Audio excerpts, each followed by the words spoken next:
नमस्कार दोस्तों, स्वागत है आपका आज के मुख्य समाचारों में। जी हां दोस्तों, आपको यहां पर देखने को मिलेंगी सुबह से लेकर शाम तक की तमाम बड़ी खबरें मुख्य समाचार ब्रेकिंग न्यूज अपडेट्स के रूप में। तो चलिए दोस्तों, जान लेते हैं आज की पहली बड़ी खबर। मोदी कैबिनेट गठन के बाद राज्यों को मिला पैसा। यूपी को सबसे ज्यादा 25,000 करोड़ टैक्स रिवोल्यूशन, बिहार के हिस्से आए 14,000 करोड़।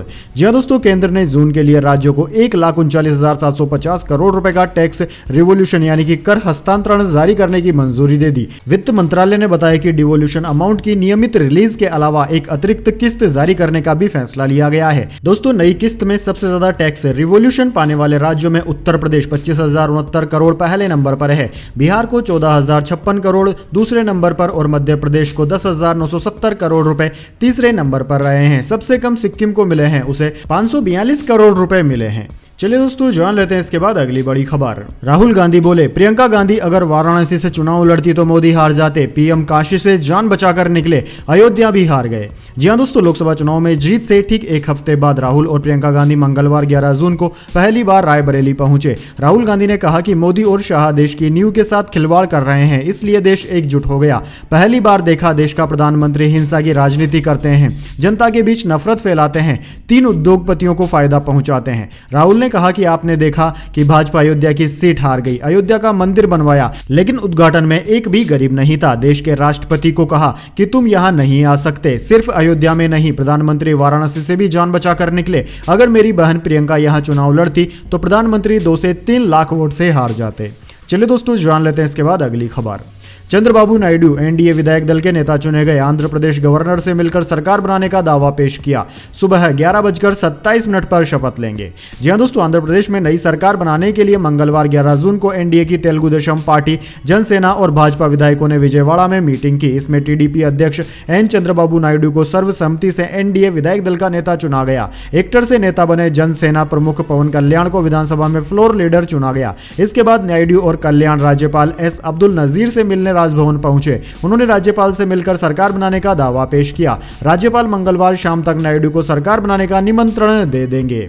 चलिए दोस्तों, जान लेते हैं इसके बाद अगली बड़ी खबर। ऑपरेशन टैंकर माफिया, खुफिया कैमरे में कैद दिल्ली के पानीखोर। एक टैंकर की कीमत 3,000 रुपए। जी हां दोस्तों, राजधानी दिल्ली में पानी पर राजनीति गर्मा गई है। पानी के लिए दिल्ली वाले मारामारी कर रहे हैं। वहीं दिल्ली की आम आदमी पार्टी की सरकार इस संकट का ठीकरा जहां हरियाणा के ऊपर थोप रही है, तो वहीं बीजेपी कह रही कि भ्रष्टाचार को बढ़ावा देने के लिए आम आदमी पार्टी की सरकार इस संकट को जानबूझकर बढ़ा रही है, ताकि टैंकर माफियाओं को बढ़ावा देकर वे भ्रष्टाचार के पैसे से अपनी जेब भर सके। चलिए जान लेते हैं इसके बाद अगली खबर। अब साल में 2 बार होंगे यूनिवर्सिटी में एडमिशन। जुलाई के बाद जनवरी में भी मिलेंगे दाखिले। प्लेसमेंट ड्राइव में 2 बार होगी। जी हां दोस्तों, अब यूनिवर्सिटी और कॉलेज में साल में 2 बार एडमिशन लेने का मौका मिलेगा। यूनिवर्सिटी ग्रांट कमीशन यानी कि यूजीसी ने यूनिवर्सिटीज और हायर एजुकेशन इंस्टीट्यूट्स में साल में 2 बार एडमिशन की प्रक्रिया शुरू करने को मंजूरी दे दी है। यानी कि दोस्तों, अब आप किसी भी कॉलेज में साल में 2 बार एडमिशन ले सकते हैं। UGC chairman Jagdish M Kumar का कहना है कि इससे स्टूडेंट के लिए मौके बढ़ेंगे और Indian higher education institutional global standard के बनेंगे। यानी कि दोस्तों, विदेशों में ऐसा होता है कि आप साल में 2 बार एडमिशन ले सकते हैं। उसी तर्ज पर अब भारत में भी इसी तरीके से स्टूडेंट कॉलेजों में 2 बार एडमिशन ले पाएंगे। चलिए दोस्तों, जान लेते हैं अगली खबर। सुप्रीम कोर्ट बोला, नीट काउंसलिंग पर रोक लगाने से इनकार, लेकिन कहा गड़बड़ियों से परीक्षा की विश्वसनीयता को चोट पहुंची, हमें जवाब चाहिए। एनटीए को नोटिस दिया। जी हां दोस्तों, सुप्रीम कोर्ट ने मंगलवार को नीट काउंसलिंग पर रोक लगाने से इनकार कर दिया। हालांकि यह याचिका स्टूडेंट शिवांगी मिश्रा और 9 अन्य छात्रों ने रिजल्ट की घोषणा से पहले 1 जून को दायर की थी। इसमें बिहार और राजस्थान के एग्जाम सेंटर्स पर गलत क्वेश्चन पेपर बांटने के चलते हुई गड़बड़ी की शिकायत की गई थी और परीक्षा रद्द कर एसआईटी जांच की मांग की गई थी। सुप्रीम कोर्ट की बेंच ने परीक्षा कराने वाली संस्था नेशनल टेस्टिंग एजेंसी यानी कि एनटीए को नोटिस जारी करते हुए कहा कि नीट यूजी की विश्वसनीयता प्रभावित हुई है, हमें इसका जवाब चाहिए। चलिए दोस्तों, जान लेते हैं अगली खबर। ओम बिरला फिर लोकसभा स्पीकर बन सकते हैं। पुरंदेश्वरी के डिप्टी स्पीकर बनने के हैं आसार। टीडीपी चीफ चंद्रबाबू की पत्नी की बहन है। जी हां दोस्तों, राजस्थान की कोटा बूंदी सीट से लगातार तीसरी बार जीतने वाले ओम बिरला को फिर लोकसभा अध्यक्ष बनाया जा सकता है। सूत्रों के मुताबिक भाजपा की बैठक में उनके नाम पर मोहर लग गई। बीजेपी को बिरला का नाम फाइनल करने के लिए एनडीए के सहयोगी दलों से अब मीटिंग होगी। दोस्तों, माना जा रहा है कि लोकसभा स्पीकर की रेस में शामिल भाजपा की आंध्र प्रदेश अध्यक्ष डी पुरंदेश्वरी को लोकसभा उपाध्यक्ष बनाया जा सकता है। पुरंदेश्वरी चंद्रबाबू नायडू की पत्नी नारा भुवनेश्वरी की बहन है। उन्होंने नायडू का उस वक्त समर्थन किया था जब उनकी अपने ससुर एनटी रामाराव का तख्ता पलट करने पर आलोचना हो रही थी। ऐसे में उन्हें स्पीकर बनाया जाता है तो नायडू पर सॉफ्ट प्रेशर रहेगा, उनकी पार्टी पुरंदेश्वरी का विरोध नहीं कर पाएगी। चलिए दोस्तों जान लेते हैं अगली खबर। मलावी के उपराष्ट्रपति का प्लेन क्रैश में हुआ निधन। मिलिट्री एयरक्राफ्ट 10 जून को रडार से गायब हुआ, अगले दिन मलबा मिला, सभी 9 सवार मारे गए।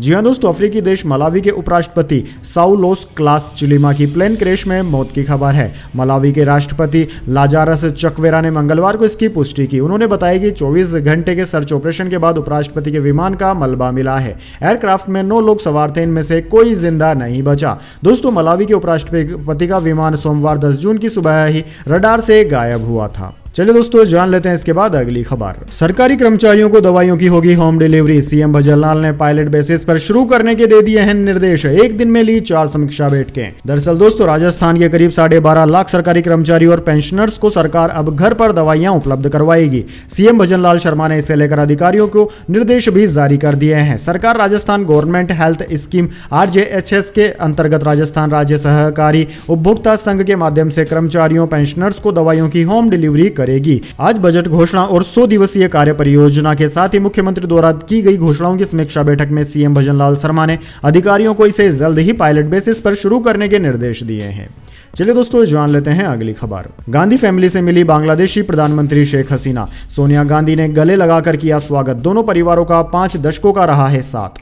जी हां दोस्तों, बांग्लादेश की प्रधानमंत्री शेख हसीना ने सोमवार को नई दिल्ली में कांग्रेस नेता सोनिया गांधी, राहुल गांधी और प्रियंका गांधी से मुलाकात की। मुलाकात के दौरान शेख हसीना और सोनिया गांधी एक दूसरे से गर्मजोशी के साथ गले मिली। दोस्तों, शेख हसीना ने राहुल गांधी और प्रियंका गांधी को भी गले लगाया और उनसे बातचीत की। इससे पहले शेख हसीना ने भारत के विदेश मंत्री एस जयशंकर से मुलाकात की थी। वे शनिवार को भारत के पूर्व उप प्रधानमंत्री लाल कृष्ण आडवाणी से भी मिली थी। बांग्लादेशी प्रधानमंत्री अपने समकक्ष नरेंद्र मोदी के शपथ ग्रहण समारोह में भाग लेने के लिए भारत आई थी। चलिए दोस्तों जान लेते हैं अगली खबर। ओडिशा के सीएम होंगे मोहन चरण मांझी। क्योंझर से 4 बार के विधायक हैं। कनकवर्धन सिंहदेव और प्रभाती परिदा डिप्टी सीएम होंगे। जी हां दोस्तों, मोहन चरण मांझी ओडिशा के नए मुख्यमंत्री होंगे। इसके अलावा कनकवर्धन सिंहदेव और प्रभाती परिंदा राज्य के डिप्टी सीएम होंगे। रक्षा मंत्री राजनाथ सिंह और भूपेंद्र यादव ने पार्टी विधायकों के साथ भुवनेश्वर में हुई बैठक में तीनों के नामों की घोषणा की। शपथ 12 जून को होगी। मोहन चरण मांझी क्योंझर से 4 बार के विधायक हैं। उन्होंने 2024 विधानसभा चुनाव में बीजेडी की वीणा मांझी को 11,000 से ज्यादा वोटों से हराया था। चलिए दोस्तों जान लेते हैं अगली खबर। सरकार का बदला इरादा। मंत्री बोले अब नहीं बेचेंगे, ये बड़ी कंपनी, हो रही है तगड़ी कमाई। दरअसल दोस्तों, मोदी सरकार तीसरी बार में विनिवेश पर फोकस कर सकती है, लेकिन अब सरकार की थोड़ी रणनीति बदली हुई नजर आ रही है। जिस ऑयल कंपनी के विनिवेश को लेकर पिछले कार्यकाल में सरकार जोर जोर से जुटी हुई थी, अब सरकार का रुख बदल गया है। पेट्रोलियम मंत्रालय संभालते ही हरदीप सिंह पुरी ने कहा कि फिलहाल बीपीसीएल को लेकर विनिवेश का कोई इरादा नहीं है। विनिवेश के सवाल पर जवाब देते हुए उन्होंने कहा कि सरकार को ऑयल एंड गैस PSU से 19-20% रेवेन्यू मिलता है, इसलिए अब बीपीसीएल में विनिवेश का कोई इरादा नहीं है। आगे एक्सप्लोरेशन और प्रोडक्शन पर फोकस करने की योजना है। जल्द ही ऑयल प्रोडक्शन बढ़ाकर 45,000 बैरल प्रतिदिन किया जाएगा। चलिए दोस्तों जान लेते हैं इसके बाद अगली खबर। ऑक्सफोर्ड यूनिवर्सिटी भारत को लौटाएगी 500 साल पुरानी मूर्ति। 16वीं सदी में तमिलनाडु के मंदिर से चोरी हुई थी। इसको देखने के लिए 1800 रुपए देने पड़ते हैं। जी हां दोस्तों, ब्रिटेन की ऑक्सफोर्ड यूनिवर्सिटी भारत को 500 साल पुरानी एक कांसे की मूर्ति लौटाने वाली है। न्यूज एजेंसी PTI के मुताबिक यह मूर्ति संत तिरुमलगई अलवार की है, जो 16वीं सदी के दौरान तमिलनाडु के एक मंदिर से चोरी हो गई थी। संत तिरुमंगई अलवार दक्षिण भारत के 12वें अलवर संतों में से अंतिम थे। फिलहाल यह मूर्ति ऑक्सफोर्ड यूनिवर्सिटी की एस्मोलियन म्यूजियम में रखी गई है, जिसे देखने के लिए लगभग 1800 रुपए देने पड़ते हैं। संत तिरुमंगई अलवार की यह मूर्ति 1 मीटर ऊंची है। इसे 1967 में डॉक्टर JR बेलमोट ने ऑक्सफोर्ड यूनिवर्सिटी में रखवाया था। चलिए दोस्तों जान लेते हैं इसके बाद अगली खबर। शरद पवार का बड़ा बयान। अयोध्या के लोगों ने बीजेपी उम्मीदवार को हराकर दिखा दिया कि मंदिर की राजनीति नहीं चलेगी। जी हां दोस्तों, लोकसभा चुनाव के नतीजे के बाद केंद्र में नरेंद्र मोदी के नेतृत्व में एनडीए की सरकार बन गई है, लेकिन सत्ता पक्ष और विपक्ष के बीच चुनाव में पार्टियों के प्रदर्शन और हार जीत को लेकर अभी भी सियासी बहस जारी है। इसी बीच एनसीपी नेता शरद पवार ने मंगलवार को कहा कि यूपी में अयोध्या के लोगों ने हाल ही के लोकसभा चुनाव में बीजेपी उम्मीदवार को हराकर दिखा दिया कि मंदिर की राजनीति नहीं चलेगी। बारामती में बैठक के दौरान शरद पवार ने इस बात पर जोर डाला कि बीजेपी ने 5 साल पहले 300 से अधिक सीटें हासिल की थी। इस बार उनकी संख्या घटकर 240 रह गई है, जो बहुमत से काफी कम है। परिणाम से पता चलता है कि उनकी 60 सीटें कम हो गई हैं। चलिए दोस्तों जान लेते हैं इसके बाद अगली बड़ी खबर। चुनाव नतीजों के साथ चाचा का दिल भी पिघला, चिराग पासवान को बताया बड़ा बेटा। जी हां दोस्तों, बिहार के सांसद एवं लोक जनशक्ति पार्टी रामविलास के प्रमुख चिराग पासवान ने मंगलवार को फूड प्रोसेसिंग इंडस्ट्री मंत्री का पदभार संभाल लिया। पासवान ने अपने दिवंगत पिता रामविलास पासवान के असली राजनीतिक उत्तराधिकारी के रूप में अपनी स्थिति मजबूत कर ली है। इस मौके पर चिराग के चाचा पशुपतिनाथ पारस ने भी न सिर्फ उन्हें शुभकामनाएं दी बल्कि उनको अपना बड़ा बेटा भी बता दिया,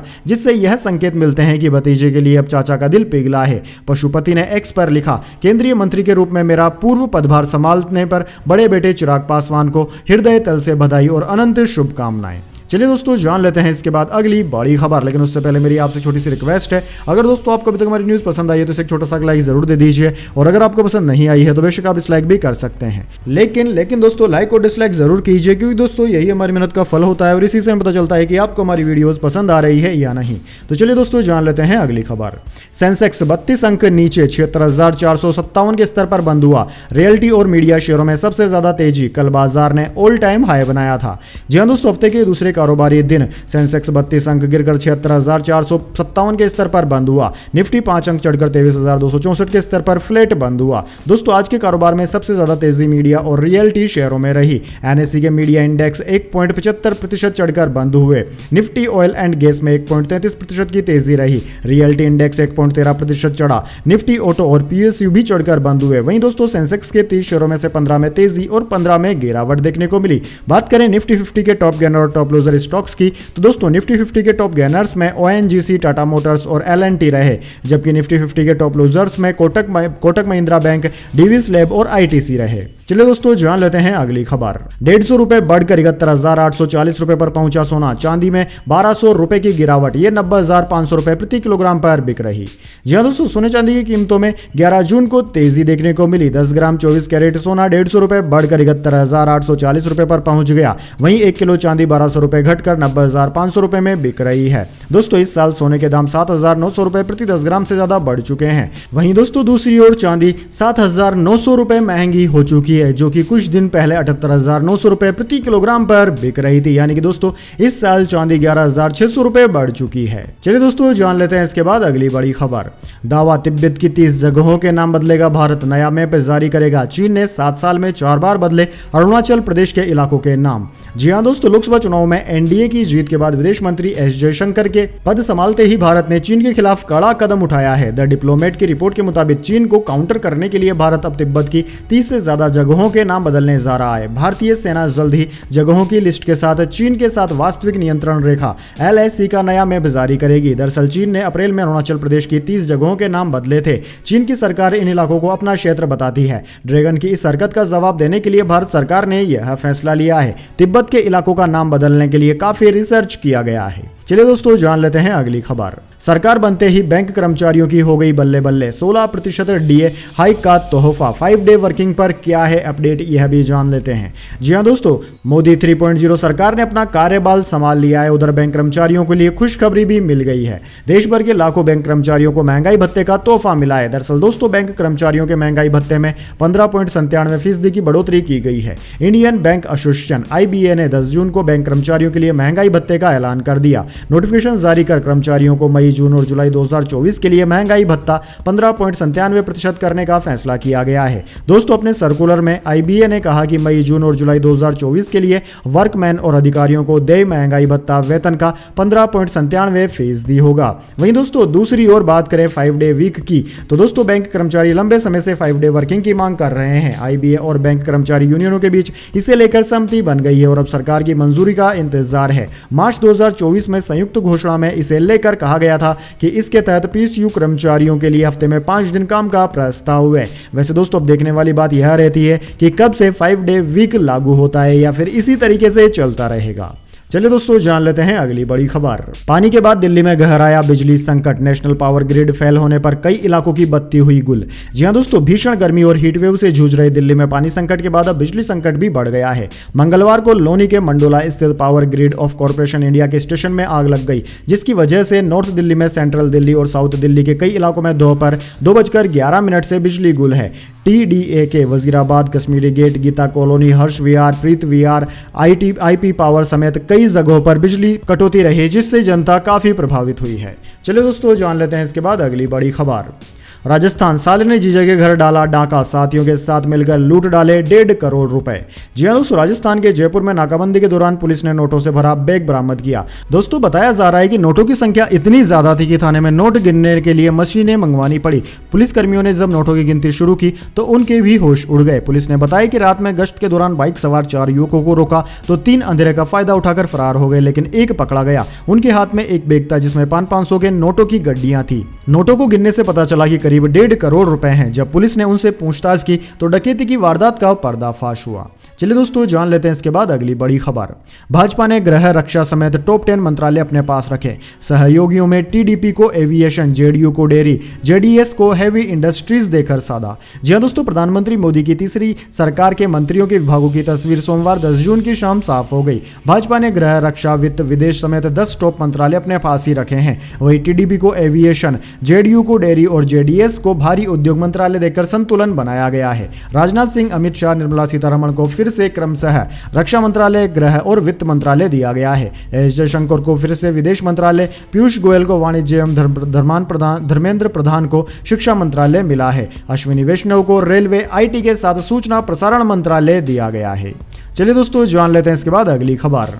वेब सीरीज मिर्जापुर 3 का टीजर रिलीज, घायल शेर बनकर लौटे कालीन भैया मचाएंगे जंगल में भौकाल। 5 जुलाई को रिलीज होगा तीसरा सीजन।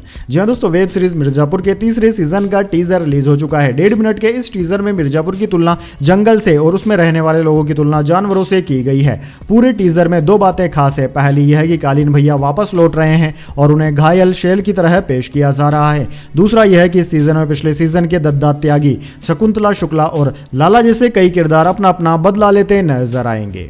चलिए दोस्तों जान लेते हैं इसके बाद अगली बड़ी खबर। प्रधानमंत्री की अपील, सोशल मीडिया से मोदी का परिवार हटाएं। लालू यादव ने कहा था मोदी का परिवार नहीं, लोकसभा चुनाव में पार्टी ने कैंपेन चलाया था। जी हां दोस्तों, प्रधानमंत्री नरेंद्र मोदी ने भाजपा नेताओं और कार्यकर्ताओं से अपने सोशल मीडिया बायो X से मोदी का परिवार हटाने की अपील की है। प्रधानमंत्री ने मंगलवार को X पर पोस्ट में लिखा कि मैं पार्टी कार्यकर्ताओं से अपील करता हूं कि वे मोदी का परिवार अपने नाम के आगे से हटा ले। मोदी ने कहा कि मुझे इससे काफी ताकत मिली। अब देश के लोग सोशल मीडिया प्रॉपर्टीज से मोदी का परिवार हटा लें। ऐसा करने से केवल नाम बदलेगा लेकिन हमारे संबंध अटूट रहेंगे। लोकसभा चुनाव से ठीक पहले पटना में 3 मार्च को महागठबंधन की रैली में RJD चीफ लालू यादव ने कहा था कि प्रधानमंत्री मोदी आजकल परिवारवाद पर हमला करते हैं। मैं पूछता हूं कि तुम बताओ कि तुम्हारी कोई संतान क्यों नहीं है? उनके पास परिवार ही नहीं है, वो हिंदू नहीं है। हिंदू अपनी माँ के श्राद्ध में दाढ़ी बाल बनवाता है। प्रधानमंत्री की माता जी का जब देहांत हुआ था तो उन्होंने दाढ़ी बाल क्यों नहीं बनवाए? चलिए दोस्तों जान लेते हैं इसके बाद अगली बड़ी खबर। पैगंबर मोहम्मद पर कॉमेडी करने पर 7 महीने की सजा, इंडोनेशिया के कोर्ट ने इस निंदा का दोषी पाया। शख्स का वीडियो वायरल हुआ था। जी हां दोस्तों, इंडोनेशिया की एक अदालत ने मंगलवार को पैगंबर मोहम्मद के नाम पर मजाक करने के मामले में एक शख्स को 7 महीने जेल की सजा सुनाई। न्यूज एजेंसी AP के मुताबिक मामले में ओलिया रहमान को इस निंदा का दोषी पाया गया है। ओलिया रहमान ने बंदर लामपुंग में पिछले साल दिसंबर में एक कार्यक्रम के दौरान पैगंबर मोहम्मद पर स्टैंड अप कॉमेडी की थी, जिसके बाद उनका वीडियो वायरल हो गया था। रहमान ने कहा था कि कैसे मोहम्मद नाम वाले लोगों ने पैगंबर मोहम्मद का नाम खराब कर दिया है। इतना ही कहने के बाद उनकी ये स्पीच वायरल हो गई और इससे लोगों की भावनाएं आहत हो गई।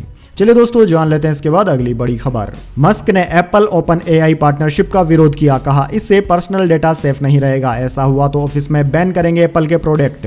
जी हां दोस्तों, दुनिया के सबसे अमीर कारोबारी एलन मस्क ने एप्पल की ओपन AI के साथ पार्टनरशिप का विरोध किया है। मस्क ने इसे लेकर अपने सोशल मीडिया प्लेटफॉर्म X पर लिखा, अगर ऐसा होता है तो वह अपनी कंपनी में एप्पल के प्रोडक्ट इस्तेमाल करने पर रोक लगा देंगे। एप्पल ने आर्टिफिशियल इंटेलिजेंस AI को अपनी डिवाइस में और बेहतर करने के लिए ChatGPT बनाने वाली कंपनी ओपन AI के साथ पार्टनरशिप का ऐलान किया है। कंपनी के इस फैसले से लोगों को डर है कि इससे उनका पर्सनल डेटा सेफ नहीं रहेगा। मस्क ने सोशल मीडिया प्लेटफॉर्म X पर लिखा कि अगर एप्पल ऑपरेटिंग सिस्टम लेवल पर ओपन AI को इंटीग्रेट करता है तो मेरी कंपनियों में एप्पल के प्रोडक्ट्स बैन कर दिए जाएंगे। तो दोस्तों यह थी आज की तमाम बड़ी खबरें। इसके बाद दोस्तों बारी आती है आज के माइंड क्यूज क्वेश्चन की। जी हाँ दोस्तों, एक आसान से सवाल का जवाब देकर आप जीत सकते हैं एक सरप्राइज गिफ्ट हमारे यूट्यूब चैनल की ओर से। तो दोस्तों आज का सवाल आपकी स्क्रीन पर आ चुका है। भारत के किस क्रिकेटर के नाम सबसे ज्यादा विकेट लेने का रिकॉर्ड है? जी हाँ दोस्तों, अगर आप जानते हैं उस भारतीय क्रिकेटर का नाम जिसने की सबसे ज्यादा विकेट लिए हैं तो उसका नाम कमेंट बॉक्स में लिख दीजिए। यानी कि दोस्तों अगर आप जानते हैं भारत की ओर से सबसे ज्यादा विकेट हासिल करने वाले गेंदबाज का नाम तो जल्दी से उसका नाम कमेंट बॉक्स में लिख दीजिए। अगर दोस्तों आपका जवाब होता है एकदम सही और आप चुन जाते हैं लकी विजेता के रूप में तो आपको मिल सकता है एक सरप्राइज गिफ्ट हमारे यूट्यूब चैनल की ओर से। तो दोस्तों जल्दी से अपना उत्तर कमेंट बॉक्स में लिख दीजिए, वीडियो को लाइक कर लीजिए और चैनल को सब्सक्राइब करके बेल आइकन भी दबा लीजिए। धन्यवाद। वंदे मातरम। जय हिंद, जय भारत।